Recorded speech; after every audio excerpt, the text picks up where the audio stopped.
Good afternoon. My name is Susan, and I'm here for Aram Public Library for another afternoon of crafting at home. Today, we are going to be making something called altered puzzle pieces, which I have turned into refrigerator magnets. Let me just grab one of these. And we're going to go ahead and get started, and I'll begin with supplies. The first supply, of course, is puzzle pieces. Now, these are pieces from a 24-piece children's puzzle. Doesn't make any difference what the puzzle is, because you can choose to use the decorated side or the unpainted side. One caution though, not all 24-piece puzzles are created the same. You need the connecting pieces of the puzzle to be large enough if you are going to punch a hole in there to hang things off of. If you don't plan on doing that, you don't have to worry about it. But on some of the puzzles I looked at, the connecting pieces were very small and you weren't going to be able to punch a hole in them. We also need magnets, Mod Podge, and it doesn't make any difference what kind you have. This happens to be what I have in the house. Acrylic paints, scissors, a pen, a paper punch. Obviously I do need foam brushes. Cardstock, whatever you want. I took out these little trading cards of cardstock because they have words on them that I can cut out and then use on the face of my magnets. A variety of stickers. Now these are 3D stickers, but I can always take them apart or use them the way they are. Foam squares, glue dots, and different things that create a little interest on the magnet. These are old jewelry pieces that were left over from other projects, as are these. Things that can be glued on or hang off of the magnet. So we're going to go ahead and get started. The first thing I have to do is get my pieces ready to use. This painted one, which is like this one, I chose to use the undecorated side of the puzzle piece, the gray side. This is 2 coats of acrylic paint, covered very easily, dried very quickly. I also have the hole already punched in there. This one, the magnet is going to go sideways. This is decorated with cardstock. Now, in order to get cardstock on here, this is a little bit more of a trick. The first thing I did was I took a piece of cardstock, I took my puzzle piece, I put it on top, and I just traced it with a pen in preparation to cut it out. But just a caution, so you don't make the same mistake I do. I'm sorry. If you lay this on here, that means the piece you cut out is going to get attached to this side of the puzzle. If that's okay with you, then go right ahead, cut it out, and attach it using Mod Podge. If you prefer this side, then you have to trace it this way, because you can't switch them once you have it on there. So all I did was trace it, and then I cut it out. Then what I did was I took the cutout. Here's my puzzle piece. I did use the glossy side, but it doesn't make any difference. I covered it with a thin layer of Mod Podge. I put the cutout on top of it. I put it down on a piece of wax paper, and then put something heavy on top of it and let it sit for about 10-15 minutes. So now I have a puzzle piece that has a 1 layer of cardstock on it. But I wanted that glossy finish that you see.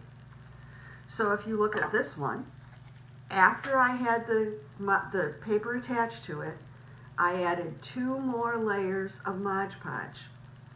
And then I let it sit overnight, because it takes quite a while for it to dry and not have that tacky feeling. So again, this one's a little bit more work, but it's worth it. Put a little layer of Mod Podge, put your cardstock, put something heavy on it, let it dry, and then 2 layers of Mod Podge and a much longer drying period. I let this one sit overnight. And again, the hole was already punched in it. So we're going to go ahead and get started. Get all these things out of the way. So on each one of these, I'm going to put a hanging element. I'm going to put a decoration. I'm going to put some words. And we're going to go ahead and get started. We'll start with this one. I'm going to use this flower. Now, if you look at this sticker, It's actually 3D, but it's too big if I were to use the whole thing. I'm going to only use part of it. So I'm going to take the sticker apart. I'm just going to take off the flower. Now, there is a foam square still attached to this, but it's not very good because I took it apart. So I'm going to take that one off. Just get rid of that. And I'm going to attach a new one.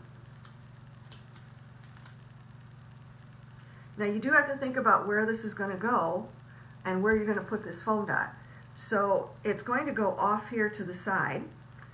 So I'm going to put the foam dot more towards the bottom than I am in the center. So I'm just going to attach this way. You won't see it. And then I'm going to take off this protection sheet that's on the foam dot, put that to the side, and I'm just going to put this on my piece like that, so you have that 3D effect. Next thing I'm going to do is I'm going to attach the hanging piece to this little hole that I punched in there. These are leftover jewelry pieces. There's not a lot of anything. There's lots of little different things there. These are little tassels, and they have a jump ring on them. The jump ring is the thing that allows the tassel to hang on there. I've already opened it. To open a jump ring, you move it this way. You don't try and pull it open. If you pull it open, you'll never get it back into its shape. And I did put the hole in an odd space, so it's going to take a little bit to get it in there.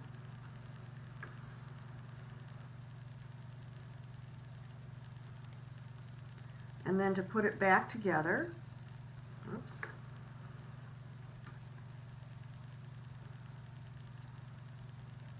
Of course, there would have been easier places to put this, but that's not generally how I work. So I'm going to close this back by twisting it or pushing it back towards the center of the other one. You can do this without having jewelry pliers. Jewelry pliers would work as well. I think this will work for now.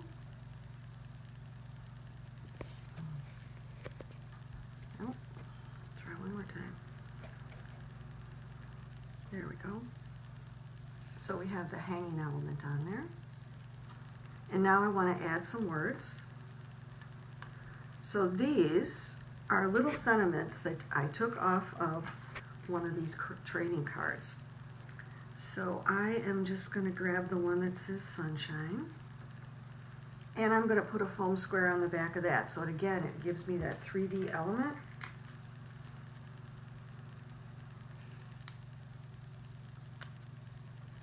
Now you might want to check before you start doing this and make sure that the sentiments, the words that you have, are the same width as the foam square. Foam squares can be cut. And I'm going to do this. Again, I like having things that are hanging off so you get a different effect to the magnet. So we have our hanging element, we have a picture, and we have some words. The only thing left to add is the magnet. So these are magnets. I took them out of the package. All I'm using is a glue dot. If you don't have glue dots at home, hot glue would work, double-sided tape would work. And I'm just going to put the glue dot on the back. I'm sorry, I'm going to put the magnet on the back using the glue dot. And I'm going to push that in. And we have a refrigerator magnet made with a cardstock based altered puzzle piece. Put this one here. Do one more. This is the one that I painted. Again, 2 easy coats of paint. I used the gray side. I'm going to add the same things. I'm going to add a hanging element, some sort of a picture, some set of words, and then we'll put the magnet on the back. Now, for this one, I think I'm going to put the hanging element on first because I'm choosing to put this in an unusual way. So this one is just a piece of jewelry, and again, it's a little flower, and it has a jump ring on it, which I opened, moving it sideways. This one is in a slightly easier place to put it. It's a flower. And again, my plan is for this one to go this way. For this one, I am going to use the bird. This one way too big, but this one I think will go okay. Besides, I like the colors. and they'll go nicely on the copper. And again, now this is a flat one. I could put it on here flat with no problem. Now, if you have any concern that it's going to come off, you could put an additional glue dot under it. You can use hot glue, but I'm just going to, I want it to, again, stick up, so I'm going to use a foam square. Now, I'm putting this on one of the connecting pieces of the puzzle. So where I put the sticker is going to be important. So that sticker is going to have to go right underneath the top of the wing. I'm going to put that on there, and I'm going to take off the protection sheet, and then I'm going to have him sit right on the edge of the puzzle, just like that.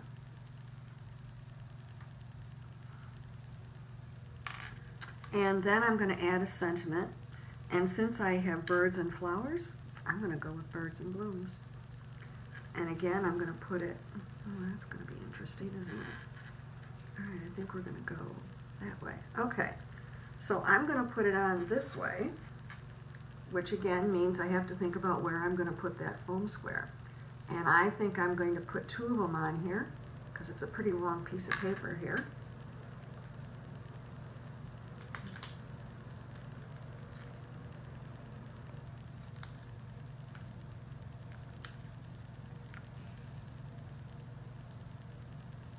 And again, the protection sheets come off.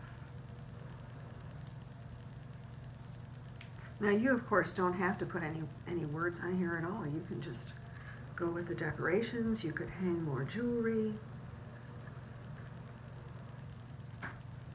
And I'm just going to get the beak underneath it there. So I have birds and blooms. Oh, I don't like that. Look at what I did. The words are upside down.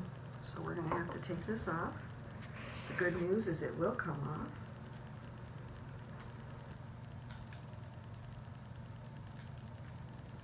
There we go. Because it's going to hang sideways. So I think we're going to put that underneath there.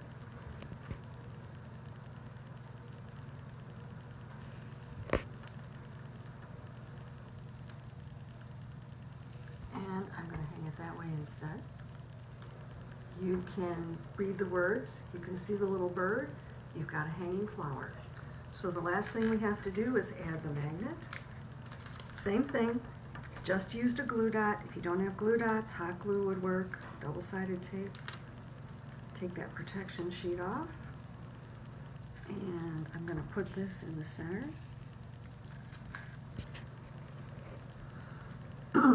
So, refrigerator magnet. This one hanging a little bit differently.